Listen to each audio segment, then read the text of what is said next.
शांति। आज 10 मार्च 2026 की बाबा की साकार मुरली है। मुरली के महावाक्य हैं, मीठे बच्चे, सबसे बड़ी बीमारी देह अभिमान की है। इससे ही डाउनफॉल हुआ है, इसलिए अब देही अभिमानी बनो। प्रश्न है, तुम बच्चों की कर्मातीत अवस्था कब होगी? उत्तर है, जब योग बल से कर्म भोग पर विजय प्राप्त करेंगे, पूरा देही अभिमानी बनेंगे। यह देह अभिमान का ही रोग सबसे बड़ा है, इससे दुनिया पतित हुई है। देही अभिमानी बनो तो वह खुशी, वह नशा रहे, चलन भी सुधरे। गीत है, रात के राही थक मत जाना। ओम शांति। राही का अर्थ तो बच्चों ने सुना, और तो कोई समझा नहीं सकते सिवाय तुम ब्रह्मा मुख वंशावली ब्राह्मणों के। तुम जो देवी देवता थे तो मनुष्य, परंतु तुम्हारी सीरत बहुत अच्छी थी। तुम सर्वगुण संपन्न 16 कला संपूर्ण थे। तुम विश्व के मालिक थे। हीरे जैसे से कोड़ी जैसा कैसे बने, यह कोई मनुष्य नहीं जानते हैं। तुमने भी नंबरवार पुरुषार्थ अनुसार पलटा खाया है, यानी परिवर्तन हुए हैं। अभी तुम देवता बने नहीं हो, रिजुवनेट हो रहे हो। कोई थोड़ा बदले हैं, कोई की 5%, कोई की 10% सीरत बदलती जाती हैं। दुनिया को यह पता नहीं भारत ही है विंथा। कहते भी हैं, क्राइस्ट से 3000 वर्ष पहले भारत में देवी देवता थे। उनमें ऐसे गुण थे जो उन्होंने भगवान भगवती कहते थे। अभी तो वह गुण है नहीं, मनुष्य की समझ में नहीं आता। भारत जो इतना साहूकार था, उनका फिर डाउनफॉल कैसे हुआ, वह भी बाप ही बैठ समझाते हैं। तुम भी समझा सकते हो, जिनकी सूरत सुधरी है। बाप कहते हैं, बच्चे तुम देवी देवता थे तो आत्म अभिमानी थे। फिर जब रावण राज्य शुरू हुआ तो देही अभिमानी बन पड़े हो। यह देह अभिमान की सबसे बड़ी बीमारी तुमको लग पड़ी है। सतयुग में तुम आत्म अभिमानी थे, बहुत सुखी थे। किसने तुमको ऐसा बनाया, यह कोई भी नहीं जानते।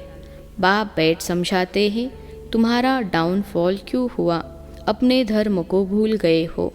भारत वर्थ नॉट पेनी बन गया। उनका मूल कारण क्या है?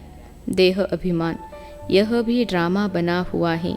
मनुष्य यह नहीं जानते कि भारत इतना साहूकार था, फिर गरीब कैसे बना। हम आदि सनातन देवी देवता धर्म के थे, फिर हम कैसे धर्म भ्रष्ट, कर्म भ्रष्ट बने।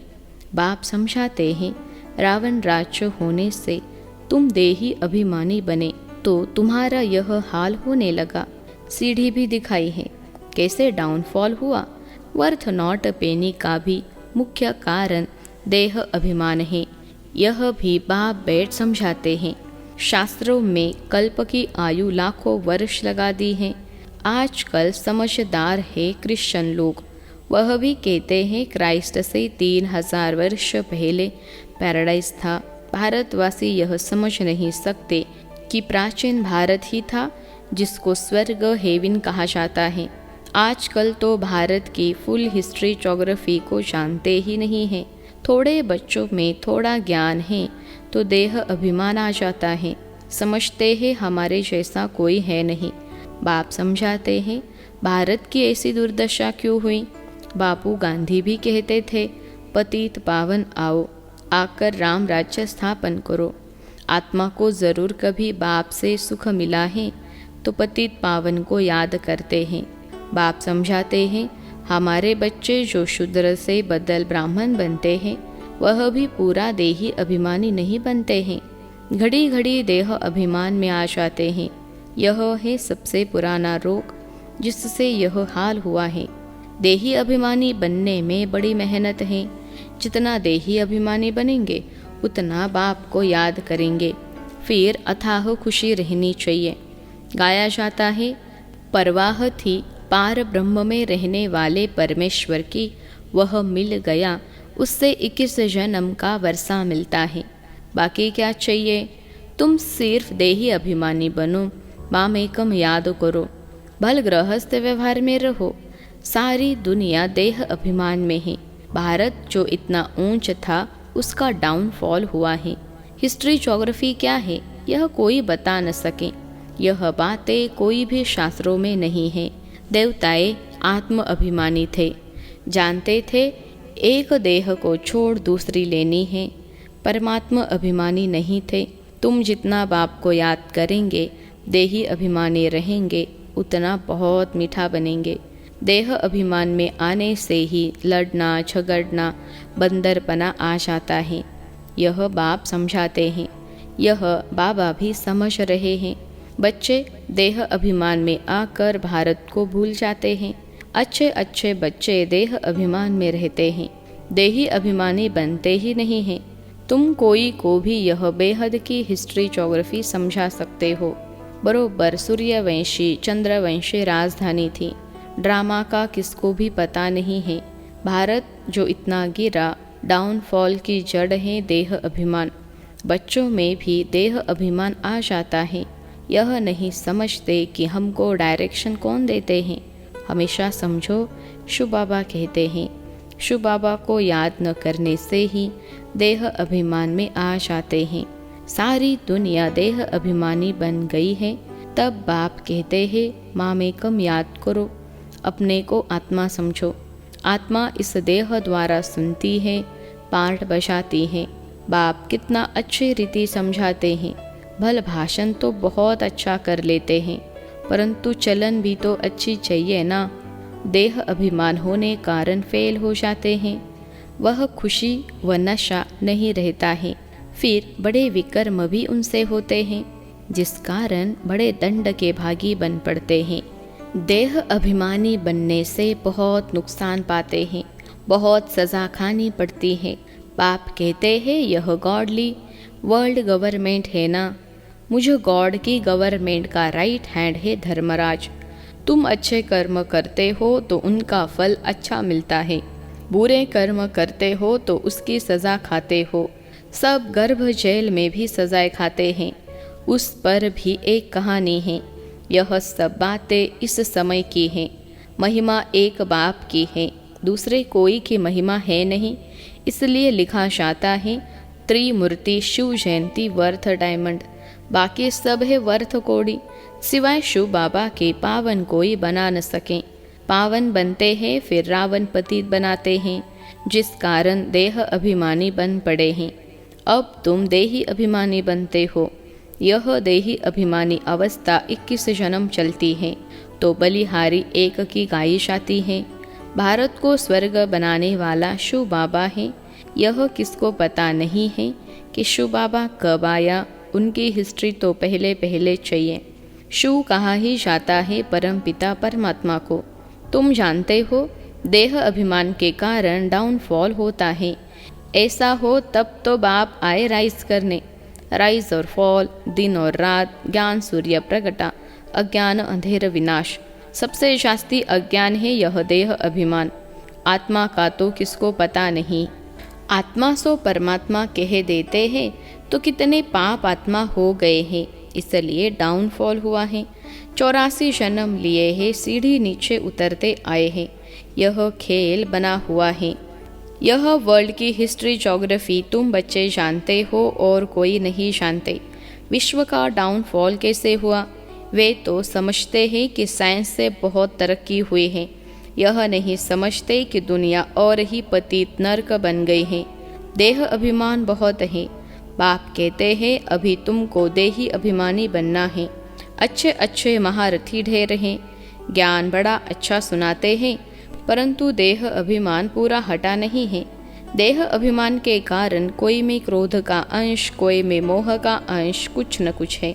सीरत सुधरनी चाहिए ना, बहुत बहुत मीठा बनना चाहिए। तब मिसाल देते हैं शेर बकरी इकट्ठे जल पीते हैं। वहाँ कोई ऐसे दुख देने वाले जानवर भी होते नहीं। इन बातों को भी मुश्किल कोई समझते हैं। नंबरवार समझने वाले हैं। कर्म भोग निकल जाए, कर्मातीत अवस्था हो जाए, यह मुश्किल होती है। बहुत देह अभिमान में आते हैं, पता नहीं पड़ता है। हमको यह मत कौन देते हैं? श्रीमत श्री कृष्ण के द्वारा कैसे मिलेगी। शिव बाबा कहते हैं, इनके बिगर श्रीमत कैसे दूंगा। स्थायी रथ हमारा यह है। देह अभिमान में आकर उल्टे सुल्टे कार्य करके मुफ्त अपनी बर्बादी मत करो, नहीं तो नतीजा क्या होगा। बहुत कम पद पाएंगे। पढ़े के आगे अनपढ़े भरी ढोएंगे। बहुत कहते हैं भारत की हिस्ट्री ज्योग्राफी जो फूल होनी चाहिए सो नहीं है। अभी तो कर्मातीत अवस्था किसकी हुई नहीं है। इनके यानी बाबा के ऊपर तो बहुत झंझट है, कितनी फिक्रात रहती हैं। भल समझते हैं कि सब ड्रामा अनुसार होता है, फिर भी समझाने के लिए युक्ति या तो रचनी होती है ना। इसलिए बाबा कहते हैं, तुम जास्ती देही अभिमानी बन सकते हो, तुम्हारे ऊपर कोई बोझा नहीं है। बाप पर तो बोझा है, हेड तो यह है ना प्रजापिता ब्रह्मा। परंतु यह किसको पता नहीं है कि इनमें शिव बाबा बैठे हैं। तुम्हारे में भी कोई मुश्किल इस निश्चय में रहते हैं तो यह वर्ल्ड की हिस्ट्री ज्योग्राफी जाननी चाहिए ना। भारत में स्वर्ग कब था, फिर कहाँ गया, कैसे डाउनफॉल हुआ, यह किसको पता नहीं है। जब तक तुम नहीं समझाओ तब तक कोई समझ न सके। इसलिए बाबा डायरेक्शन देते हैं, लिखा पढ़ी करो तो स्कूलों में वर्ल्ड की हिस्ट्री ज्योग्राफी बतानी चाहिए, डाउनफॉल पर भाषण करना चाहिए। भारत हीरे जैसा था, वह फिर कौड़ी जैसा कैसे बना, कितने वर्ष लगे, हम समझाते हैं। ऐसे पर्चे एरोप्लेन द्वारा गिरा सकते हैं। समझाने वाला बड़ा होशियार चाहिए। गवर्नमेंट चाहती है तो गवर्नमेंट का ही हॉल विज्ञान भवन जो दिल्ली में है वहाँ सबको बुलाना चाहिए।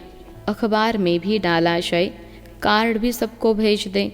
हम आपको सारे वर्ल्ड की हिस्ट्री ज्योग्राफी आदि से अंत तक समझाते हैं। आप ही आएंगे जाएंगे, पैसे की तो बात ही नहीं। समझो, हमको कोई मिला यानी प्रेजेंट भेंट करते हैं तो हम ले नहीं सकते। सर्विस करने के लिए काम में लाएंगे, बाकी हम ले नहीं सकते। बाप कहते हैं, मैं तुमसे दान लेकर क्या करूँगा, जो फिर भर कर देना पड़े। मैं पक्का शराफ हूँ। अच्छा, मीठे मीठे सिखलते बच्चों प्रति माता पिता बाप दादा का याद प्यार और गुड मॉर्निंग। रूहानी बाप की रूहानी बच्चों को नमस्ते। हम रूहानी बच्चों की सिखलते रूहानी माता पिता बाप दादा को याद प्यार, गुड मॉर्निंग और नमस्ते बाबा नमस्ते। धारणा के लिए मुख्य सार पहली पॉइंट है, देह अभिमान में आकर कोई भी उल्टा सुल्टा कार्य नहीं करना है। देही अभिमानी बनने का पूरा पुरुषार्थ करना है। अपनी सीरत यानी चलन सुधारते रहना है। दूसरी पॉइंट है, बहुत बहुत मीठा शीतल बनना है। अंदर में क्रोध मोह का जो भूत है उसे निकाल देना है। आज का वरदान है, रिगार्ड देने का रिकॉर्ड ठीक रख, खुशी का महादान करने वाले पुण्य आत्मा भव। रिगार्ड देने का रिकॉर्ड ठीक रख, खुशी का महादान करने वाले पुण्य आत्मा भव। विश्लेषण है, वर्तमान समय चारों ओर रिगार्ड देने का रिकॉर्ड ठीक करने की आवश्यकता है। यही रिकॉर्ड ठीक चारों ओर बजेगा। रिगार्ड देना और रिगार्ड लेना, छोटे को भी रिगार्ड दो, बड़े को भी रिगार्ड दो। यह रिगार्ड का रिकॉर्ड अभी निकलना चाहिए, तब खुशी का दान करने वाले महादानी पुण्य आत्मा बनेंगे। किसी को रिगार्ड देकर खुश कर देना, यह बड़े से बड़ा पुण्य का काम है, सेवा है। आज का स्लोगन है, हर घड़ी को अंतिम घड़ी समझकर चलो तो एवर रेडी रहेंगे। हर घड़ी को अंतिम घड़ी समझकर चलो तो एवर रेडी रहेंगे। मातेश्वरी जी के अनमोल महावाक्य। पहली पॉइंट है, तमोगुनी माया का विस्तार। विश्लेषण है, सतोगुनी, रजोगुनी, तमोगुनी, यह तीन शब्द कहते हैं। इसको यथार्थ समझना जरूरी है। मनुष्य समझते हैं यह तीनों गुण इकट्ठे चलते रहते हैं, परंतु विवेक क्या कहता है? क्या यह तीनों गुण इकट्ठे चले आते हैं व तीनों गुणों का पार्ट अलग अलग युग में होता है? विवेक तो ऐसे ही कहता है कि यह तीनों गुण इकट्ठे नहीं चलते। जब सतयुग है तो सतोगुण है, द्वापर है तो रजोगुण है और कलयुग है तो तमोगुण है।